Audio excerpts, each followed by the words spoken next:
I am Frederick Dryden. We're here today with my team having a regular program staff meeting, and I'd like to introduce my team today. Hi, my name is Rebecca Burlett. I work with the female program. There's a female Bright Choices and character development program that I'm working with. Hi, I'm Zach Carvel. I'm working with the Prodigal Sons basketball team and the male character development program at Liberty for Youth. Hello, I'm Foster Brown, and I also work with the Prodigal Sons program at Liberty for Youth. All right, let's just talk about what your jobs look like pre-COVID, before the pandemic. With my program in particular, I met a lot of times like one-on-one with youth. I feel like although my program is geared like Bright Choices for getting the youth to finish school and get jobs and stuff, and the character development to build character with the youth, there's a lot of other things in these youth's lives that hijack their success. Sometimes, like the youth, they might have very strong like mental health concerns, and so there's lots of different things that are going on in these youth's lives that we kind of work through our one-on-one meetup times. 60% of my time before COVID was spent in the van with the guys or in the gym. You know, part of the basketball program is getting together and bonding in the van as we're driving to and from practice, dropping guys off. And I used to have 5 or 6 guys just sitting in the back, everybody talking, everybody having a really good time, and that was really cool. Yeah, no, to build on what you guys were saying, well, as you know, I came in during COVID in an internship at an unlikely time. It was midsummer, and we kind of hopped right into it, and the first thing I helped out with was the virtual basketball event. Yep. And that was interesting, but fun and exciting.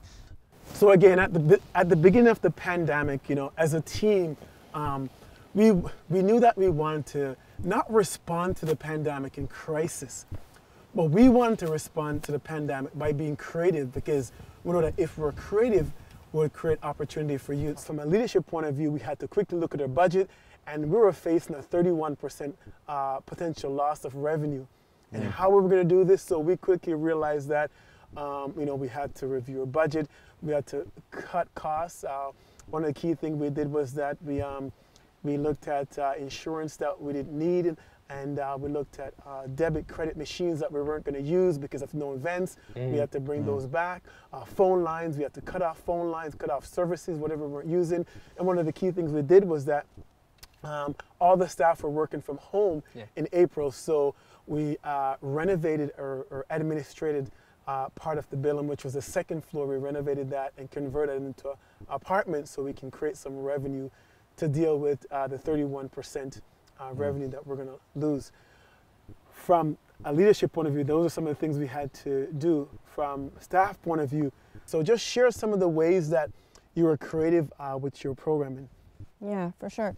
So one of the ways I believe we were creative was by giving care packages to the youth. We put together little packages, could be like a set of paints, socks, and like a journal or something, a book and a Jones soda, or like I had sidewalk chalk with like a chocolate bar, just different packages for the youth. Most of them were fairly cost effective, I guess, and it was an excuse for us to meet with the youth in a distant way and connect with the youth. One of my youth in particular actually had COVID, and so it was a chance to like keep encouraging or like connecting during a time of a challenging time.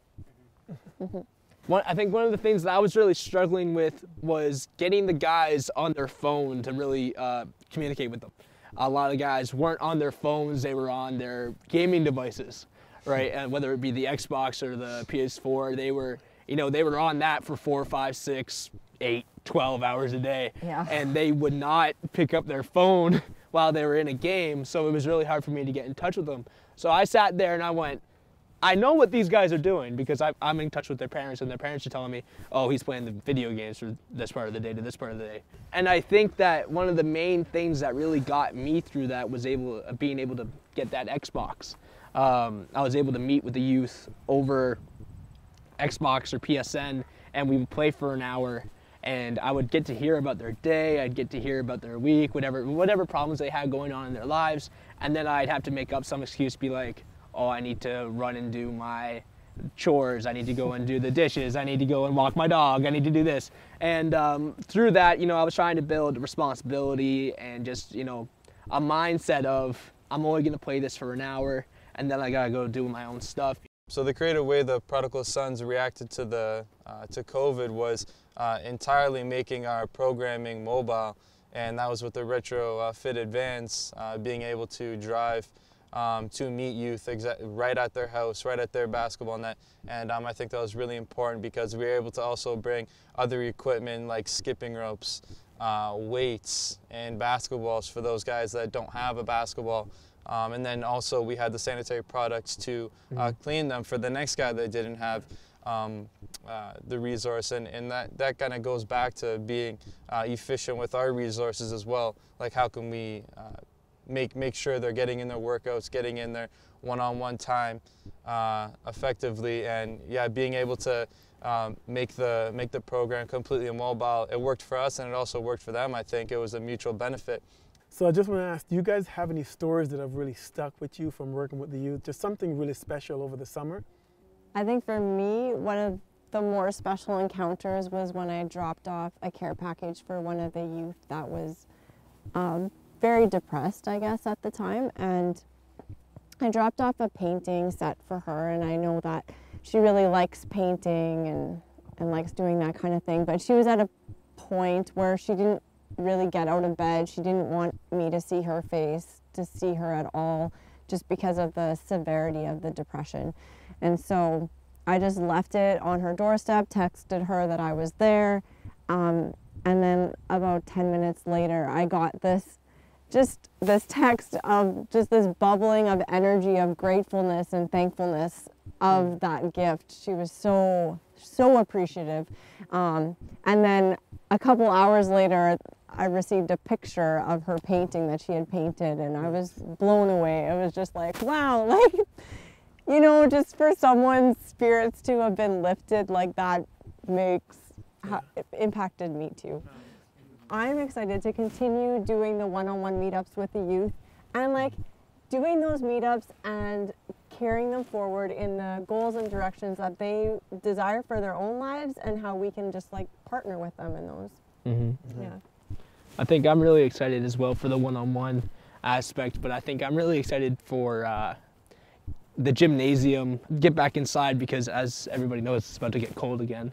And while I'm fine with running programming while it's colder, a lot of the youth are not, right? They want to be inside, they want to be doing stuff, inside. So I'm really looking forward to being able to pick them up and taking them back to the gymnasium, even if it's just for an hour one-on-one.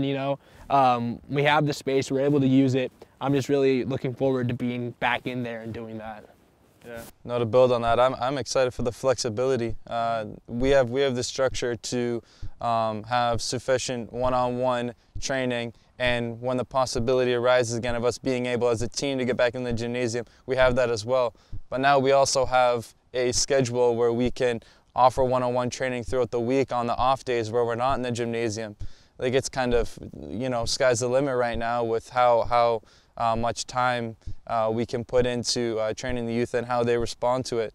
It moved from a couple days a week to 7 days a week potentially training, and I think that opened the youth's mind up to, okay, how much do I want to put into basketball as well? And the resource is there, just like you said, 14 hours a day, 7 days a week. So yeah, I'm excited to see how the youth respond, and whatever, we're ready for whatever comes at us. I'm excited at Liberty for Youth, just being so creative. COVID has not stopped Liberty for Youth. We run programs 7 days a week. Every day there's always a program staff working, right? We run program 14 hours a day. And throughout the pandemic, I've actually received so much more calls, so much more texts, and so many youth want to have Zoom meeting with me. Throughout the pandemic, I've actually worked more because I'm bonding with more youth. So I'm excited for the future. COVID is not going to stop us from loving the youth. COVID is not going to stop us from pursuing the youth. I'm actually enjoying the quality of time I'm getting to spend with the youth that have time and they're reaching out with us.